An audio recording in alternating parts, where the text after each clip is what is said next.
देखिए, इस दाल को बनाने में लगभग आपको 10 से 12 मिनट लगेंगे। और देखिए कितनी मज़े की झटपट से रेडी होने वाली रेसिपी मैंने आपके साथ शेयर की है।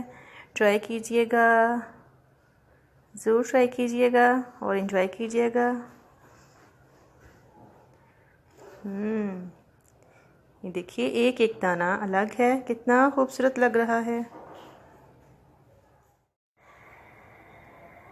सबसे पहले चूल्हा ऑन करके प्रेशर कुकर उसके ऊपर रख दिया है मैंने, और पैन गरम हो गया है। इसमें 1 कप के जितना ऑयल डालूंगी। दाल माश में थोड़ा ज़्यादा ही ऑयल अच्छा लगता है। 1 अदद प्याज दरमियानी बारीक कट करके इसके अंदर डालकर ब्राउन होने तक फ्राई करूंगी। बाकी मसालों को मैं एक साथ ही ब्लेंडर में ब्लेंड कर लूँगी। टमाटर 2 अदद काट के इसके अंदर डाल दें। लहसुन अदरक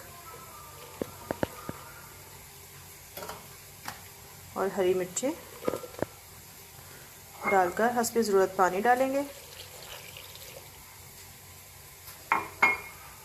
और इसका पेस्ट बना लेंगे।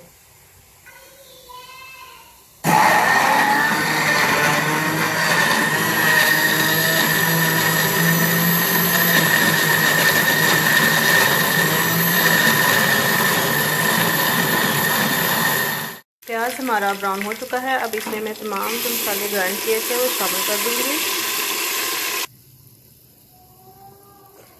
1 चम्मच नमक,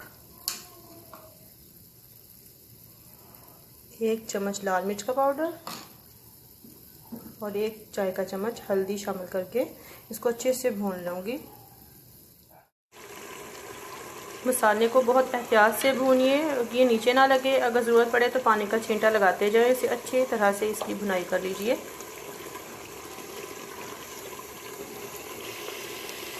हल्का सा पानी लगाऊंगी और अच्छे से इसको भूनते जाऊंगी। 4 से 5 मिनट इसको अच्छे से भूनना है ताकि इसका कच्चापन जो है वो ख़त्म हो जाए और मसाले में से अच्छी सी खुशबू आने लगे। इसके बाद हम दाल माश शामिल करेंगे और पानी जो हमें चाहिए वो भी शामिल करेंगे। मसाला हमारा भुनकर बहुत अच्छे से रेडी हो गया है। और अब हमने जो दाल माश धोकर पानी में भिगोई हुई थी, तकरीबन 15-20 मिनट इसे हो गए हैं भीगे हुए। अब इसके अंदर शामिल कर देंगे।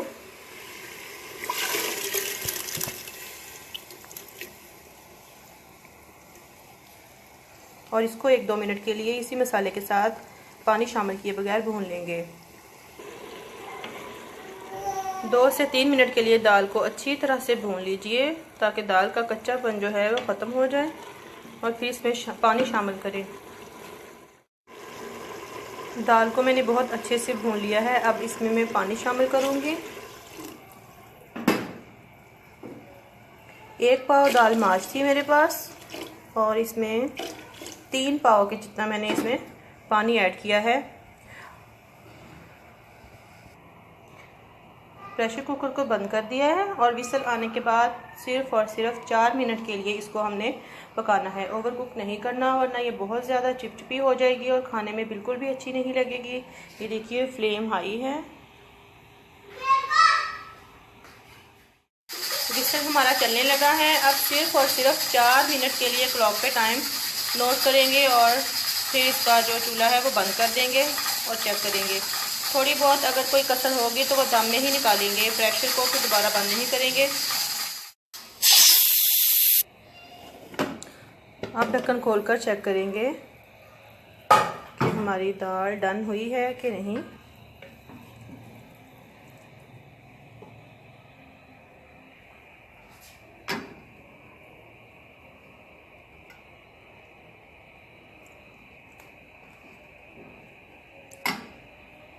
अल्हम्दुलिल्लाह दाल बिल्कुल गल चुकी है अच्छे तरीके से।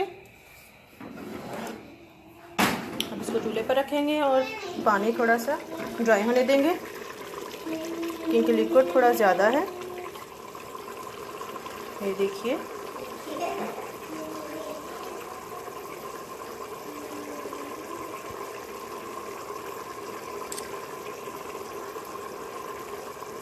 देख सकते हैं दाल कितनी अच्छे से गल चुकी है।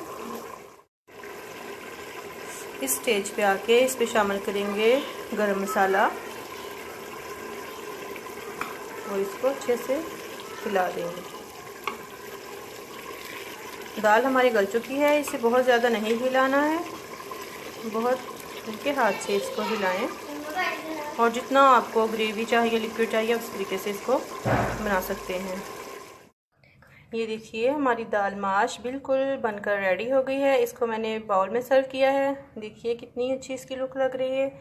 इसको धनिया के साथ, प्याज के रिंग के साथ, थोड़ी सी हरी मिर्च के साथ गार्निश करें और अपने घर वालों को पेश करें। ये देखिए मैंने सिंगल प्लेट में भी इसकी सर्विंग की है। बहुत मज़ेदार, बहुत खूबसूरत लुक है इसकी। मुझे दुआ में याद रखिएगा। मेरे चैनल को सब्सक्राइब करना ना भूलिए, लाइक करना ना भूलिए।